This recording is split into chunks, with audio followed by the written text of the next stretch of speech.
Let's turn to health care, the top issue for Iowa Democrats.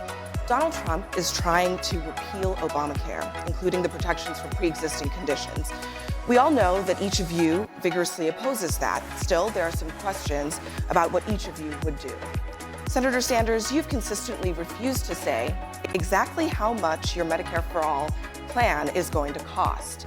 Don't voters deserve to see the price tag before you send them a bill that could cost tens of trillions of dollars? Well, what I will tell you is Medicare-For-All, which will guarantee comprehensive health care to every man, woman, and child, will cost substantially less than the status quo. Medicare-For-All will end the absurdity of the United States paying by far the highest prices in the world for prescription drugs and health care in general, while we have 87 million uninsured and underinsured, and while 30,000 people die each year. On the Medicare-For-All, one of the provisions we have to pay for it is a 4% tax on income, exempting the first $29,000. So the average family in America that today makes $60,000 would pay $1,200 a year, compared to that family paying $12,000 a year. We save money, comprehensive health care, because we take on the greed and the profiteering and the administrative nightmare that currently exists in our dysfunctional system. Vice President Biden, does Senator Sanders owe voters a price tag on his health care plan? I think we need to be candid with voters. I think we have to tell them what we're going to do and what it's going to cost.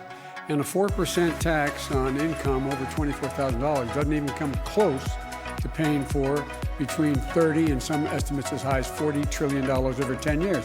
That's doubling the entire federal budget per year. There's a way to do that. The way to do that is to take Obamacare, reinstate, rebuild it, provide a public option, allow Medicare for those folks who want it, and in fact, make sure that we, in the process, reduce the cost of drug prices, reduce the cost of being able to buy into the subsidize it further, and make it everybody available to everyone. Here's the deal. That costs a lot of money. That costs $740 billion over 10 years. I lay out how I pay for that. Senator Sanders? Well, first of all, what Joe forgets to say is when you leave the current system as it is, what you are talking about are workers paying, on average, 20% of their incomes for health care. That is insane. You got 500,000 people going bankrupt because they cannot pay their medical bills. We're spending twice as much per capita on health care as do the people of any other country. Look, we've talked about health care for all in this country for over 100 years. Now is the time to take on the greed and corruption of the healthcare industry, of the drug companies, and finally provide health care to all through a Medicare-For-All single-payer program. It won't be easy, but that is what we have to do. You can do it without that. You can do it without Medicare-For-All. You can get the same place. Senator Klobuchar, your response. Yeah, Senator Sanders and I have worked together on pharmaceuticals for a long, long time, and we agree on this. But what I don't agree with is that his position on health care. This debate isn't real. I was in Vegas the other day and someone said, don't put your chips on a number on the wheel that isn't even on the wheel. That's the problem. Over 2/3 of the Democrats in the U.S. Senate are not on the bill that you and Senator Warren are on. You have numerous governors that are Democratic that don't support this. You have numerous House members that put Nancy Pelosi in as Speaker. The answer is a nonprofit public option. The answer is the real debate we should be having is how do we make it easier for people to get coverage for addiction and mental health? I have a plan for that. And then finally, what should we do about long-term care, the elephant that doesn't even fit in this room? We need to make it easier for people to get long-term care insurance. We need to make it easier for them to pay for their premiums. My own dad, I know when his long-term care insurance ends. And then we have some savings for him. He's in assisted living. He got married 3 times, whole nother story, so there isn't much there. But then we go to Medicaid, and I've already talked to Catholic Elder Care. They're willing to take him in. Our story is better than so many other families. We have to make it easier for long-term care. It's not just for seniors. It's also for the sandwich generation, people trying to help their parents. Senator Warren. So we need to start with what's happening in America. People are suffering. I'll just pick one. 36 million people last year went to the doctor, got a prescription, this is what they needed to get well, and they couldn't afford to have the prescription filled. They looked at it and said it's either groceries or this prescription. My approach to this is we've got to get as much help to as many people as quickly as possible. I've worked out a plan where we can do that without raising taxes on middle-class families by one thin dime. What I can do are the things I can do as president on the first day. We can cut the cost of prescription drugs. I'll use the power that's already given to the president to reduce the cost of insulin and EpiPens and HIV/AIDS drugs. Let's get some relief to those families, and I will defend the Affordable Care Act. I've got a plan to expand health care, but let's keep in mind, when we come to a general election, we Democrats may argue among each other about the best way to do health care, but we're going to be up against a Republican incumbent who has cut health care for millions of people and is still trying to do that. I'll take our side of the argument any day. Thank We're you. going to Thank you, beat Senator him on Warren. this. Vice President Biden. The proposal I lay out does, in fact, limit drug costs. It allows all the drug companies, it allows you to Medicare to negotiate with drug companies for the price. It sets a system whereby you cannot raise the price of a drug beyond the cost of medical inflation. And by the way, there's mental health parity that I call for in the Obamacare expanded with the Biden option. Mr. Steyer. Look, we've had this conversation on this stage so many times. Everybody on this stage believes that affordable health care is a right for every single American. Everybody on this stage knows that Americans are paying twice as much for health care as any other advanced country in the world, and it makes no sense, and the government has to step in. I do happen to agree with Vice President Biden that we should move and develop the Affordable Care Act with a public option. But the real question is this. This is not a new problem. Why do we keep having this conversation? We have a broken government. It has been bought by corporations that include the drug companies, the insurance companies, and the private hospitals. That's what I'm talking about. How do we get back government of, by, and for the people? How do we actually break the corporate stranglehold on our government so that we can get any of these things passed? Thank you, Mr. Steyer. Senator Sanders, your campaign proposals would double federal spending over the next decade, an unprecedented level of spending not seen since World War II. How would you keep your plans from bankrupting the country? Our plan wouldn't bankrupt the country. In fact, it would much improve the well-being of working-class families and the middle class. Let us be clear what Medicare-For-All does. It ends all premiums. It ends all copayments. It ends the absurdity of deductibles. It ends out-of-pocket expenses. It takes on the pharmaceutical industry, which in some cases charges us 10 times more for same prescription drugs sold abroad as sold here. What we will do through a Medicare-For-All single-payer program is substantially lower the cost of health care for employers and workers, because we end the $100 billion a year that the healthcare industry makes and the $500 billion a year we spend in the administrative nightmare of dealing with thousands of separate insurance plans. Healthcare is a human right. Every other major country on earth is guaranteeing healthcare for all. The time is long overdue for us to do the same. Senator Klobuchar. Again, I think it is much better to build on the Affordable Care Act, and if you want to be practical and progressive at the same time and have a plan and not a pipe dream, you have to show how you're going to pay for it. And I would also note practically that the Affordable Care Act right now is 10 points more popular than the President of the United States. So I think the answer is to build on it. And yes, I think you should show how you're going to pay for things, Bernie. I do. This president is treating people out there like poker chips in one of his bankrupt casinos, the way he is adding to our debt. I am the one person up here who has on her website, in her plan, a plan to actually start taking on the deficit by taking part of that money from that corporate tax cut that they put in there and putting it in a fund to pay back the you. deficit. Thank And you. I have shown Thank you, how Senator I'm going to pay Klobuchar. for every single plan. Capital gains Thank you, tax Senator going to the Klobuchar. personal level, getting rid of the oil giveaways, Let's doing move something on. about the hedge fund loophole. You can go Senator through it Klobuchar, and your you can time get is the up. money Let's to move pay on for to the things. next question. Mayor Buttigieg, you're selling your plan as Medicare for all who want it, yet your plan would automatically enroll uninsured Americans into a public option, even if they don't want it, and force them to pay for it. How is that truth in advertising? Well, it's making sure that there is no such thing as an uninsured American. Look, the individual mandate was an important part of the ACA because the system doesn't work if there are free riders. What I'm offering is a choice. You don't have to be in my plan if there's another plan that you would rather keep. And there's no need to kick Americans off the plans that they want in order to deliver health care for all. And my plan is paid for. Look, our party should no longer hesitate to talk about the issue of the debt and the deficit. We've got a dramatically better track record on it than Republicans do. In my lifetime, it's almost invariably Republican presidents who have added to the deficit. $1 trillion under this president. And it's why everything I've put forward, from Medicare for all who want it, to the historic investments we're going to make in infrastructure, to dealing with climate change, is fully paid for. When it comes to health care, you can do it in 2 moves. Of course, my plan costs $1.5 trillion over a decade. No small sum, but not the 20, 30, 40 that we're hearing about from the others. All I got to do is 2 things. Both of them are common sense.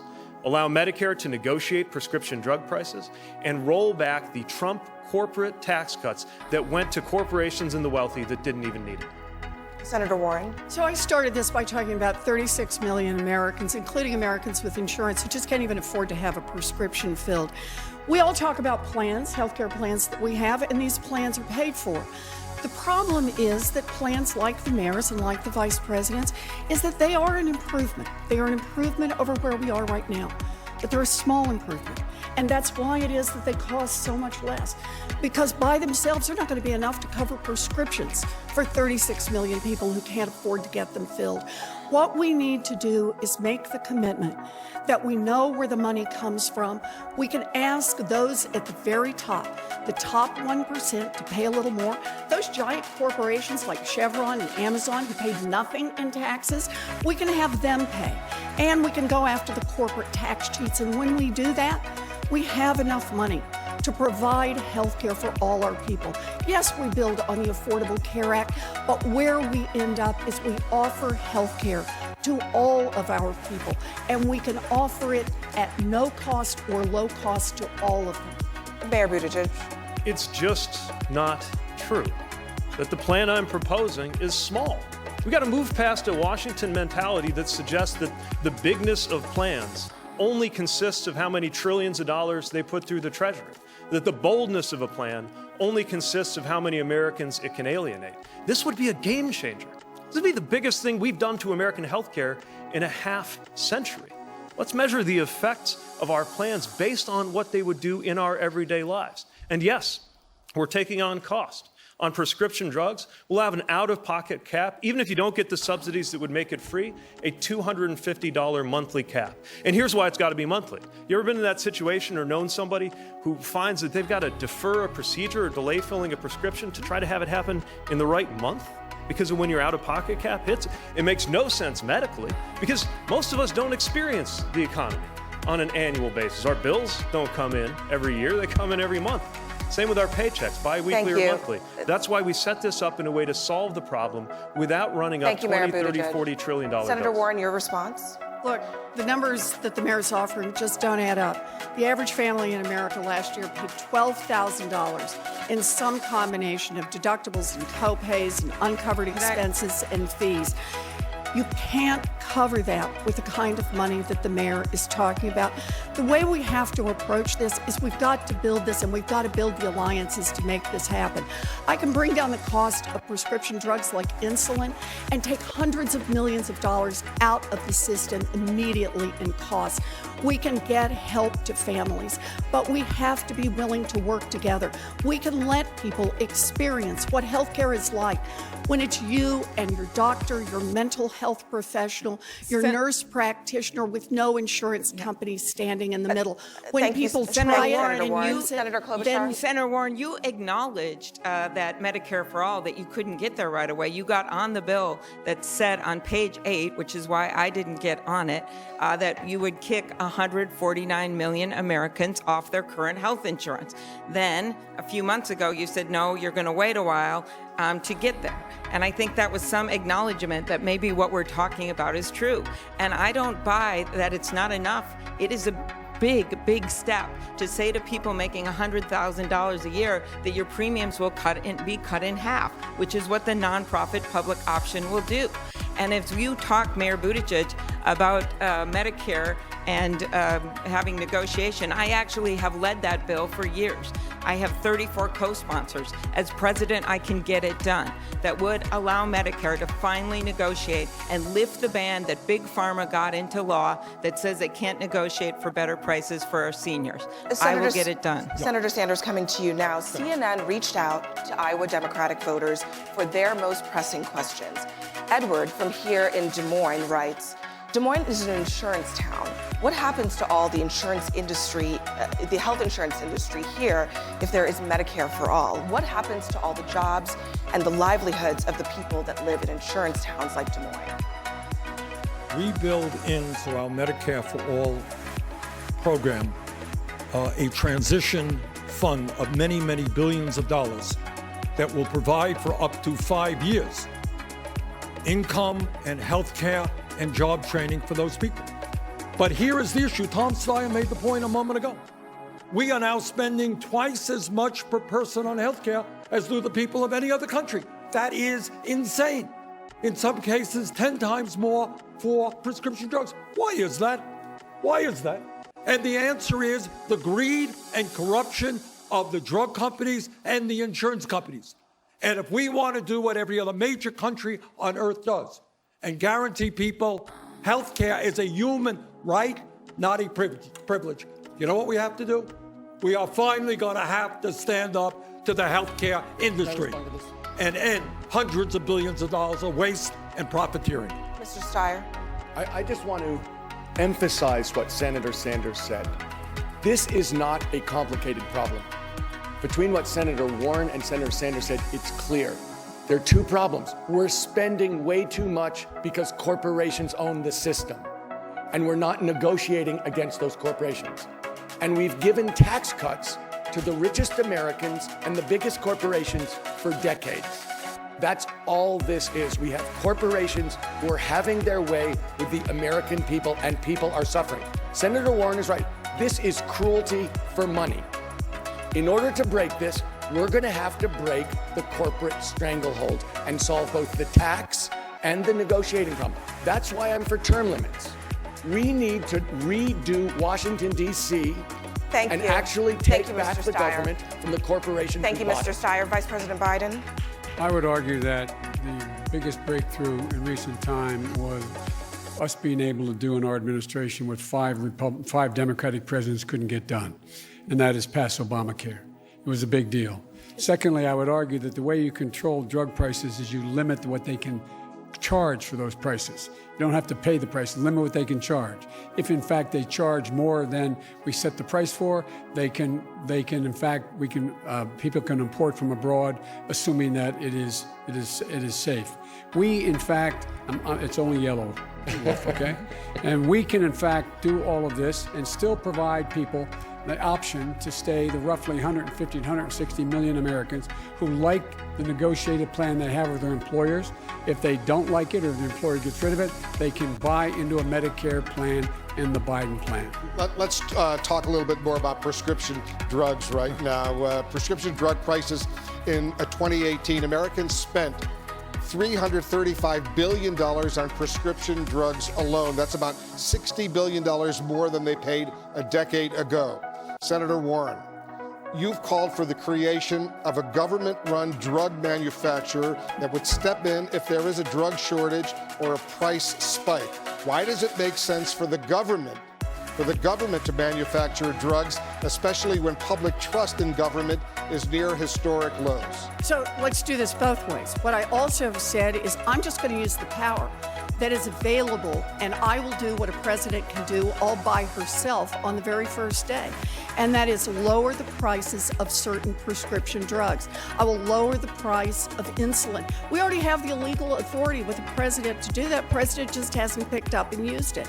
I will lower the price of EpiPens, of HIV/AIDS drugs. That's going to bring a lot of relief to a lot of families immediately. But you know, there are a whole lot of drugs, about 90% of drugs, that are not under patent. They're generic drugs. But the drug industry has figured out how to manipulate this industry to keep jerking the prices up and up and up. So my view is, let's give them a little competition. The government lets contracts for all kinds of things. They let contracts to build buildings. They let contracts to build military weapons. Let's let the contracts out, put the contracts out, so that we can put more generic drugs out there and drive down those prices. This is a way to make markets work, not to try to move away from the market. You don't have to even use price controls. The whole idea behind it is get some competition out there so the price of these drugs that are no longer under patent drops where it should. Senator Klobuchar, do you believe the government should be manufacturing drugs? I am open to looking at it, but I would try these things first. Number one, I mentioned the Medicare negotiation. Number two, I have a plan, 137 things I found that a president can do herself in the first 100 days without Congress that are legal. And one of those things is that you can start bringing in less expensive drugs from other countries. Bernie and I had an amendment on this. We got 14 Republican votes on it. It was at midnight. They might have not known what they were voting for, but we got that.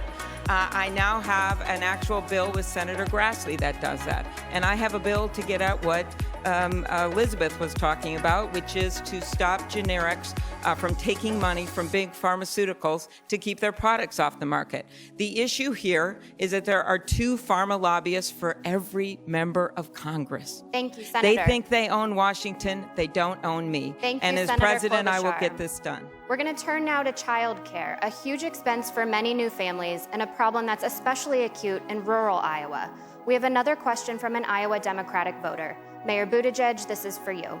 Tiffany from Clive writes, as a young mom, I had to quit a job I loved because childcare costs were taking up 2/3 of my income.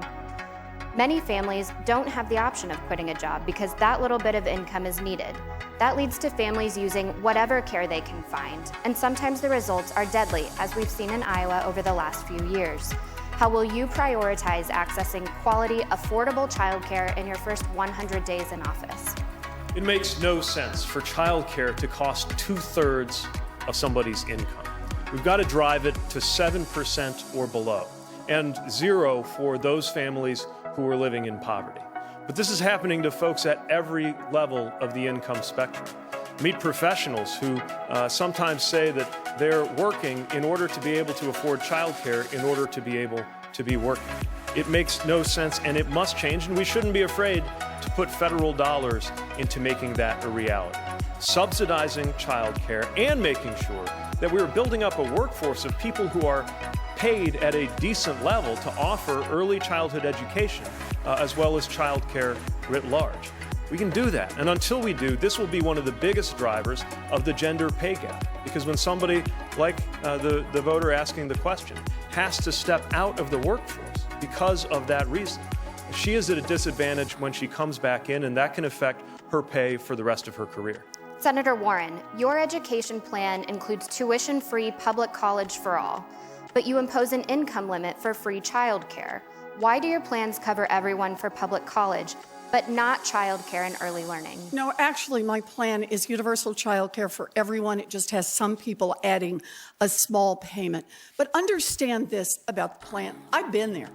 You know, I remember when I was a young mom, I had 2 little kids, and I had my first real university teaching job. It was hard work. I was excited, but it was childcare that nearly brought me down. We went through one childcare after another, and it just didn't work.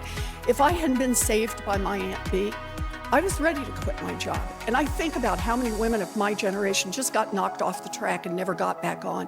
How many of my daughter's generation get knocked off the track and don't get back on. How many mamas and daddies today are getting knocked off the track and never get back on. I have a 2-cent wealth tax so that we can cover child care for all of our children and provide universal pre-K for every 3-year-old and 4-year-old in America, and stop exploiting the people who do this valuable work. Largely black and brown women, we can raise the wages of every child care worker and preschool teacher in America. That's an investment in our babies, that's an investment in their mamas and their daddies, and it's an investment in our teachers and in our economy. Senator Sanders, will your universal child care program be free for everyone, regardless of income? Yeah. Let me pick up on this child care thing. Every psychologist in the world knows 0 through 4 are the most important years of human life, intellectually and emotionally. And yet our current child care system is an embarrassment. It is unaffordable. Child care workers are making wages lower than McDonald's workers. We need to fundamentally change priorities in America. We should not be one of the few countries that does not have universal, high-quality, affordable child care. We should not be one of the only major countries not to guarantee health care to all people as a human right. We should not be spending more than the 10 next countries on the military, hundreds of billions of dollars in subsidies for the fossil fuel industry, tax breaks for billionaires, and then tell the moms and dads in this country Thank we cannot you, have Senator. high-quality, Vice President affordable Biden, I'm coming child care. to you now. That is wrong. Vice President Biden, infant care is more expensive than in-state public college tuition in more than half the country. Do you support free universal infant care? It should be free universal infant care, but here's the deal. You know, I was a single parent too. When my wife and daughter were killed, my 2 boys I had to raise, I was a senator, a young senator, I just hadn't been sworn in yet. And I was making $42,000 a year. I commuted every single solitary day to Wilmington, Delaware, over 500 miles a day, 250 miles a day, because I could not afford, but for my family, childcare. It was beyond my reach to be able to do it. And that's why there's several things we do. When I tripled the amount of money for Title I schools, every child 3, 4, and 5 years old will in fact have full schooling. They'll go to school and after-school programs, which will release some of the burden. Secondly, I think we should have an $8,000 tax credit, which would put 7 million women back to work. They could afford to go to work and still care for their children as an $8,000 tax credit. I also believe that we should, in fact, for people who, in fact, are not able to afford any of infant care, to be able to get that care. But Bernie's right. We have to raise the salaries of the people who are doing the care. And I provide for that as well. My time is up, I know, but I'm not going to go over like everybody. Mayor Buttigieg. Mayor Buttigieg, higher education is another huge expense for families. You oppose free public college for all because you don't want to make it, quote, free for the kids of millionaires. But lots of public services are available to the kids of rich people, like libraries and public schools. Why do you draw the line at public colleges and universities? Well, it's simple. We expect and hope for everyone to get through 12th grade. It's not the same for college. Now, again, I don't want cost ever to be a barrier to somebody seeking to attend college, and under my plan, it won't be. Matter of fact, for the first 80% of Americans by income, it is free at public colleges. But if you're in that top income bracket, don't get me wrong, I still wish you well. I hope you succeed when you go to college. I just need you to go ahead and pay that tuition, because we could be using those dollars for something else. There is a very real choice about what we do with every single taxpayer dollar that we raise. And we need to be using that to support everybody, whether you go to college or not. Making sure that Americans can thrive, investing in infrastructure, and something that hasn't come up very much tonight but deserves a lot of attention, poverty. You know, the Poor People's Campaign is marching on Iowa right now, calling on us to talk about this issue more. They are driven by their faith. I think because even though in politics we're supposed to talk middle class, they know there's no scripture that says, as you've done unto the middle class, so you've done unto me. We got to be making sure that we target our tax dollars where they will make the biggest difference. And I don't think subsidizing the children of millionaires and billionaires to pay absolutely zero in tuition of public colleges is the best use of those scarce Senator taxpayer Warren. dollars. So look, the way I think we need to do this is we need a wealth tax in America. We need to ask people with fortunes above $50 million to pay more. And that means that the lowliest millionaire that I would tax under this wealth tax would be paying about $19 million in the first year in taxes. If he wants to send his kid to public university, then I'm okay with that. Because what we really need to talk about is the bigger economic picture here. We need to be willing to put a wealth tax in place, to ask those giant corporations that are not paying to pay, because that's how we build an economy, and for those who want to talk about it, bring down the national debt. You do universal child care, and you got a lot of mamas who can go to work, a lot of mamas who can finish their education. We make that investment in universal college. We've got Thank a lot you, of people Senator. who finish Senator an Klobuchar. education. Yeah, you know, I appreciate your thoughts, Elizabeth, but I want to step back. I actually think that some of our colleagues who want free college for all aren't actually thinking big enough. I think what we have to look at is how we connect our education system with our economy. Where are our job openings and what do we need? We are going to have over 1 million openings for home health care workers that we don't know how to fill in the next 10 years. We are going to have open 100,000 jobs for nursing assistants. We, as my union friends know, we're going to have over 70,000 openings for electricians. We're not going to have a shortage of MBAs. We're going to have a shortage of plumbers. So when we look at that, then we step back. Where should our money go? It should go into K through 12. It should go into free 1- and 2-year degrees, like my dad got, like my sister got. Thank you, and Senator then Klobuchar. we should double the Pell Grants because we're going to need 4-year Thank degrees. you, Senator Klobuchar. So the money Mr. goes Steyer? where it should go instead of to rich kids going to college. Mr. Steyer, as a billionaire, should your children have been entitled to free public college? No. And let me say this. I was one of the people who talked about a wealth tax almost a year and a half ago. I believe that the income inequality in this country is unbearable, unjust, and unsupportable. And the redistribution of wealth to the richest Americans from everyone else has to end. And I proposed a wealth tax almost a year and a half ago to start to address it and to raise some of the money that we need. But I want to go beyond this and go back to this question about education, because we're talking a lot about college. But in fact, if you talk about the Poor People's Campaign, you have to realize that for the youngest kids, they are getting an education that's relative to the taxes in their neighborhoods.